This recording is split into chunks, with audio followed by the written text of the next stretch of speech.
Assalamualaikum warahmatullahi wabarakatuh. Perkenalkan, kami dari kelompok 6 kelas 14 dengan anggota saya Nadine Maulana Putri nomor absen 23. Saya Indra Dwi Pranata absen 17. Saya Safa Sinadira nomor absen 31. Saya Dini Dirmata Mafira dan 11. Saya Cahaya Kristobedo Fanani absen 8. Saya Febriana Aurelia absen 12.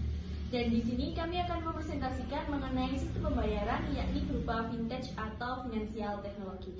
Langsung saja kita tonton videonya. Ibu, aku nggak bawa uang saku nih.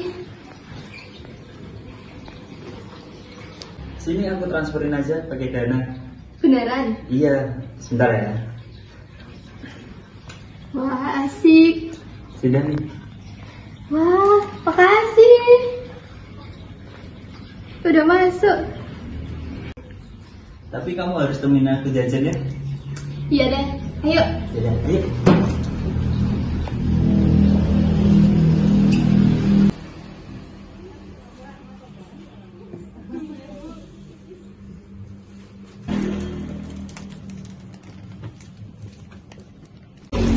Mbak mau bayar es krim? Oh, udah ini aja. Ya, Bayar pakai Dana bisa nggak, Mbak? Bisa. hah? Dana? Apa sih Dana? Dana, ini loh, Mbak. Oh,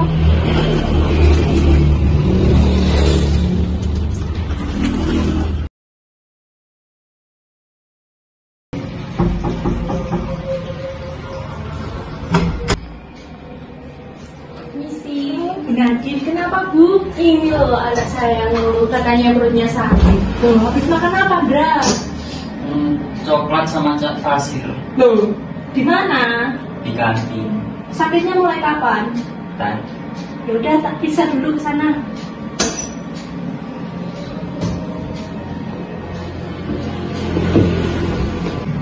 Itu tadi kalau dilihat dari gejalanya itu sakit perut biasa deh. Ini nanti diminum ya, dimakan sehari.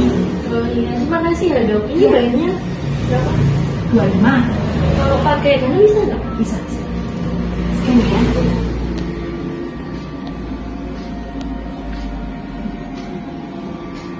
Berhasil ya dok? Oh iya. Terima kasih. Ya semoga cepat sembuh ya Indra. Hati-hati. Terima kasih Indra. Nah, setelah menonton video mengenai produk dari sistem pembayaran tadi, teman-teman semakin tertarik bukan untuk mempelajari sistem pembayaran yang ada? Dan di sini, kelompok kami akan membahas mengenai fintech atau finansial teknologi.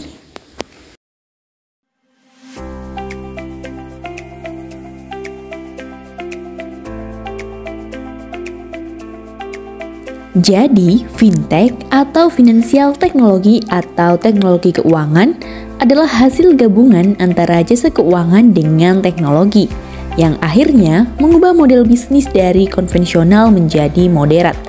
Yang awalnya dalam membayar harus bertatap muka dan membawa sejumlah uang kas, kini dapat melakukan transaksi jarak jauh dengan melakukan pembayaran yang dapat dilakukan dalam hitungan detik saja loh.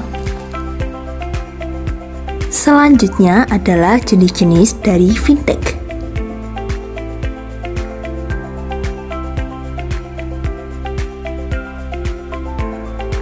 Jenis yang pertama adalah crowdfunding. Crowdfunding adalah sebuah bentuk penggalangan dana yang dilakukan di dunia maya. Dana yang digunakan merupakan dana bersama milik orang yang berpartisipasi. Yang kedua adalah e-aggregator. E-aggregator merupakan platform yang digunakan masyarakat untuk mencari atau mengetahui informasi dan kinerja produk keuangan. Selanjutnya adalah pinjol. Pinjol atau pinjaman online merupakan metode meminjam uang secara online atau secara tidak langsung, guna memenuhi kebutuhan yang beraneka ragam. Dan yang keempat adalah microfinancing. Microfinancing ini mengacu pada layanan kegiatan keuangan masyarakat menengah ke bawah. Hal ini bertujuan untuk membantu pemodalan usaha-usaha kecil agar bisa berkembang. Yang kelima yakni digital payment. Digital payment adalah metode pembayaran yang memanfaatkan teknologi digital. Contoh dari digital payment ini diantaranya e-wallet atau dompet digital yang digunakan untuk menyimpan uang maupun transaksi. Contoh dari e-wallet yakni OVO, GoPay, dan juga Dana. Fintech yang satu ini menyediakan layanan pembayaran digital tanpa melalui bank, mulai dari tagihan listrik, tagihan pulsa, pembelian barang secara online, dan lain-lain. Tanpa syarat yang rumit, pengguna sudah bisa mendapatkan layanan digital seperti bank. Yang keenam, yakni P2P lending, merupakan singkatan dari peer-to-peer lending, atau sering disebut pinjol, merupakan layanan pinjaman uang berbasis teknologi, yaitu layanan pendanaan yang mempertemukan pemberi dan penerima dana. Yang ketujuh, manajemen risiko dan investasi. Manajemen risiko dan investasi merupakan perencanaan atau perancangan keuangan hingga administrasi asuransi. Jenis yang satu ini dapat membimbing untuk membuat perencanaan keuangan yang baik, serta mewujudkan impian finansial di masa depan. Selanjutnya, kita akan membahas mengenai fungsi dari fintech sendiri.